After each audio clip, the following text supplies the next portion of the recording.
Hi,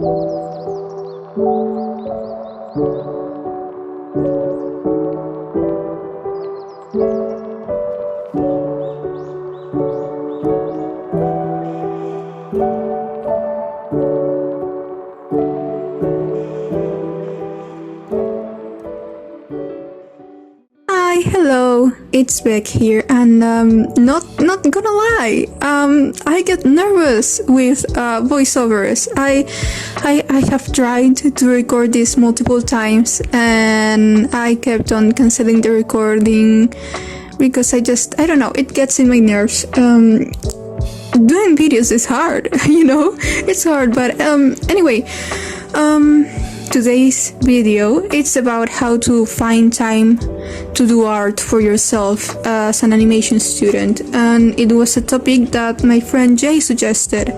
So Jay, if you're watching this, hello, I love you, thank you for suggesting today's topic of conversation. So being an animation student is not always fun. At least I find that it gets hard because you stop liking doing art, there's that creative spark starts to go away because a lot of the time the energy you have to put into art goes towards homework and different school assignments, so it's hard to find that creative spark again, But one of the ways I reconnected with that feeling of doing art again for myself was finding, that time to just draw for the sake of drawing because I enjoy the process, because I'm having fun with it, rather than to get a good grade or present the homework, So I'm going to share 4 tips that I found helped me reconnect with that creative energy inside of myself. And just a small disclaimer that the things I said on this video come from my own experience. I'm not a professional by any means, and what works for me may not always work for you, so I encourage you to always experiment and try new things. Take what I said with a grain of salt, see if it works for yourself, and if it does, if it resonates with you, feel free to take it, and I hope this helps you and motivates you to try new things out. So, how I found time to draw for myself as a full-on animation student was, tip number 1 is to keep a planner or any other, organizing method. So I like to keep a planner because I like it, to write things down and decorate the planner with stickers and washi tape and use different color markers and whatnot. But you could use Notion or Google Calendars or stuff like that. A planner is what worked for me, because I found out that when I organize my own schedule, I will be able to find, like those empty spots in between classes or days. Sometimes there's days that I don't have any class. And I usually use those days or those empty spots between my classes to draw. And I like to use those free moments to relax, take my mind away from the learning environment that is college, and try to relax. And sometimes I read fics, sometimes I listen to music, and sometimes I draw. And sometimes I also take a nap because college is exhausting. So that's tip number 1. Organize your schedule. Organize your classes schedule. Look for a day or a period of time that you have completely free and for yourself, and use that time to make art. Not art for college, not art for assignments, art for yourself. Art without pressure. Set art, turn it out perfect. Art that it's fun and that you enjoy creating. So, tip number 2 is to complete your assignments as soon as you can. By saying this, I do not mean to rush your assignments. I simply mean don't leave them for later, Don't procrastinate. And this one was very hard for me to achieve because I'm a massive procrastinator. So just trust me on this one because it does help. I try to motivate myself by simply thinking, if you're done with homework today, tomorrow is a free day that you can use to draw, or to sleep, or to nap, or to read, or whatever other hobby you may have.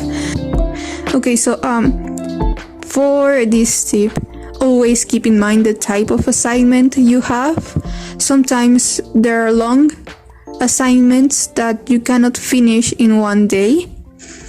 So obviously those will take longer to finish, but I still try to, be done with my assignments as soon as I can, so I can have, a little bit of extra time to draw for myself and make art. Tip number 3 is to keep a sketchbook. Most of my art is usually done on a sketchbook because it's easy to just pull it out anywhere and draw. You can take it to the bus or to the park or to a cafe, sit down for a bit, relax, and draw. You don't need a lot to keep a sketchbook. Just a cheap sketchbook will do. A bit of pen and paper is enough. Just get it out, just draw whatever you want. You can draw the people that you see around yourself. You can draw, if for example, if you're in a cafe, you can draw what you ordered. You can draw whatever you want, and it doesn't have to be perfect. It's a sketchbook. You can make your sketchbook as detailed and finished as you want, or as sketchy and messy as you desire. It's a sketchbook, and that's the fun of it. You can keep it and make it as personalized as you want because it's your sketchbook, and there's no rules to sketchbooking. So approach it like a place for you to experiment and play with art in. And I find that that's what makes me enjoy sketchbooking a lot more. So yeah, you can go anywhere, sit down for a bit, take out your sketchbook, draw whatever you need to draw, enjoy the time, enjoy the process, and you will end up with art that you like. Or perhaps you didn't like the art you did today, and that's fine. Because art is a process of, learning and discovering things, and I should really use this advice on myself because sometimes I too am really hard on myself when it comes to art. So it's always good to keep a reminder that art doesn't have to be perfect, and that is fine. Tip number 4, and my final tip, is to draw while you listen to lectures or while you listen to class. And this one goes out to all my ADHD or ADD people out there. Because in my case, with my ADHD, I find it incredibly hard to pay attention to class and concentrate on what the teacher is doing if I'm not fidgeting with something on my hands, or if I'm not drawing something, Usually what I do on class, rather than actively drawing and sketching, I usually do like line art and coloring because it's something simple and I don't have to think much about it, When I'm sketching, I'm usually thinking, is the proportions right? Is anatomy okay? Is this face fine? But when I'm coloring, it's very mindless. It's just coloring, It's just feeling something with color. Or line art is just tracing the lines that are already there. This is what I usually do when I'm on class. I take out my sketchbook and I try to do either line art or color. Something that helped me out is to tell my teachers beforehand, approach them, tell them you have ADHD or that you have ADD, and that doing something with your hands while you listen helps you concentrate and absorb that knowledge better, That's what I did. That's something that works for me. It may not work for your ADHD because everybody experiences ADD and ADHD differently. but this is something that works for me. So I encourage you to try it out, see if it works, and if it does, you can, keep it as a habit to have. Always make sure to tell your teachers, because one time I didn't, and my teacher thought I wasn't paying attention to class and that I was getting distracted, when it was, the contrary. I was actually paying a lot more attention to class and hearing the words better and absorbing all that knowledge a lot more when I was drawing. So I encourage you to talk to your teachers about it, see if it works, try it out, and if it does, well, that's great, and I'm glad it helps. So, to recap, keep a planner or any other tools to keep an organized schedule. This will help you find free time that you can use to draw. Complete your assignments on the same day you got them when possible, to avoid procrastinating. So because the sooner you finish, the more time you have for personal art. Keep a sketchbook. You can take them anywhere to draw on the go, and it's very enjoyable to have a sketchbook around, really. And draw on lectures. For me, it helps me pay attention to what the teacher is saying and absorb more information. I hope these tips help out any of you, and please remember that I talk from my own experience. What worked for me may not always work for you, but experimenting is key, so I encourage you to try out new things and see what accommodates you and what works for you. If you have any tips of your own you want to share, feel free to leave them on the comments below. That way we can all help each other and on how to find time to do art for ourselves. Another thing I wanted to say is that you don't have to draw every day to be a good artist. Art is a personal thing for everyone. The important thing in art, in my opinion, is that you're enjoying the process, having fun with it. Don't force yourself to draw if you don't feel like it. There were days in which I was just too tired to draw anything because I was just exhausted from classes and homework. And I didn't even want to look at my sketchbook, and that's okay. So I used that time I had, for my own to just do anything else. To blast some music, to do some workouts, to read something, a book perhaps, a magazine, you don't have to draw on your free time in order to be a good artist. You're a person first, and I think that your personal well-being always comes first, okay? Okay.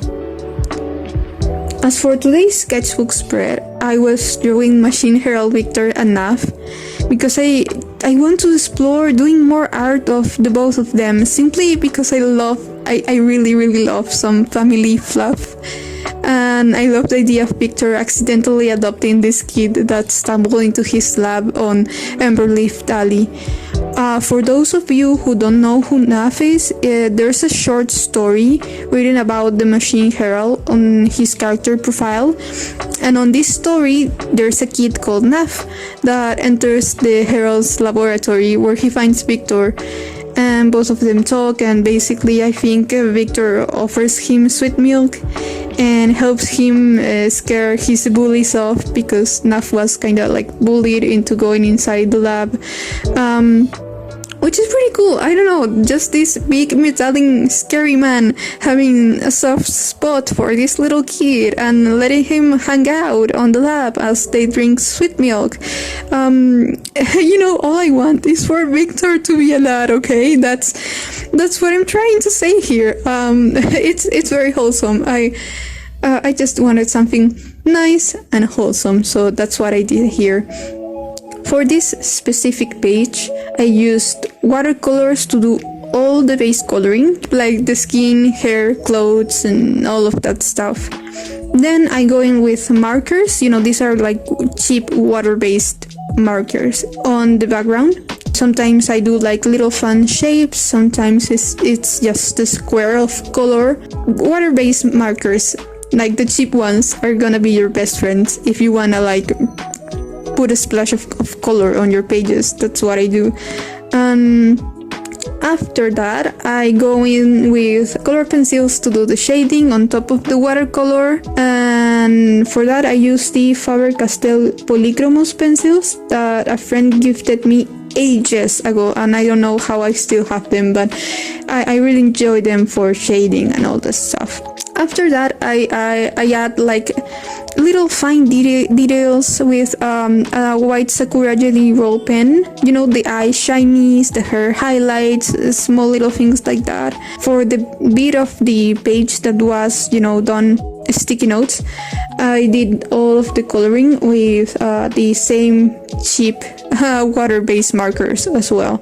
And so, with that, we have arrived to the end of the video. I hope you guys liked it. I hope the voiceover wasn't terrible, and I'm really trying my best, but I get so very nervous with this. I just hope it was okay. I hope you like it. I hope the tips are at least a little bit helpful for someone out there. I love you all so very much, and I will see you on the next video, which who knows when it will be, because life is busy and I'm going on vacations, and I'll try my best to maybe record more now that I'm on vacations, but I won't promise anything because I know I'm lazy. So whenever that new video comes, I'll see you there, okay? So bye bye, ciao, hasta luego, adios. Okay, bye, I love you so much, and I'll see you on the next video. Bye bye.